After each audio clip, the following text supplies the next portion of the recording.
2021 నుంచి ఈ 5 సంవత్సరాల్లో నరేంద్ర మోడీ విదేశాలకు వెళ్ళినప్పుడు అయినటువంటి ఖర్చు ఎంత అన్నటువంటిది, అలాగే పెట్టుబడులు ఎంత వచ్చినాయి అన్నటువంటిది రాజ్యసభలో వేసిన ప్రశ్నకి సమాధానంగా టోటల్‌గా ఆయన 23 దేశాల్లో పర్యటించారు.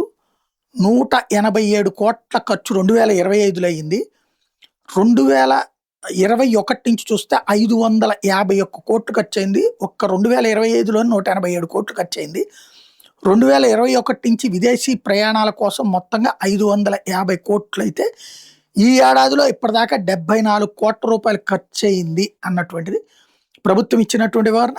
అదే సందర్భంలో వివిధ దేశాలతో కుదుర్చుకున్న ఒప్పందాల వల్ల భారతదేశానికి వచ్చినటువంటి పెట్టుబడులు $381 బిలియన్, అంటే 30 లక్షల కోట్ల కంటే ఎక్కువ విదేశీ ప్రత్యక్ష పెట్టుబడులు వచ్చినాయి అన్నటువంటిది కేంద్ర ప్రభుత్వం ఇచ్చినటువంటి లెక్క. అసలు ఇంక నరేంద్ర మోడీ విమానాల్లోనే తిరుగుతాడు. ఇప్పటికే ఆయన మార్చిన సూట్ మళ్ళీ వేయడు, వేసినది ఇంకోటి వేయడు, సెంట్లు కొడతాడు, లేకపోతే ఇంకోటి ప్రచారం చేస్తాడు. అంటే మనం ఎలా వెళ్ళాలంటే చిరిగిపోయిన బట్టలు వేసుకుని మెడలో ఒక జోలు లాంటి సంచి వేసుకుని వెళ్తే మన దేశానికి ఏమైనా పేరు వస్తుందో తెలియదు.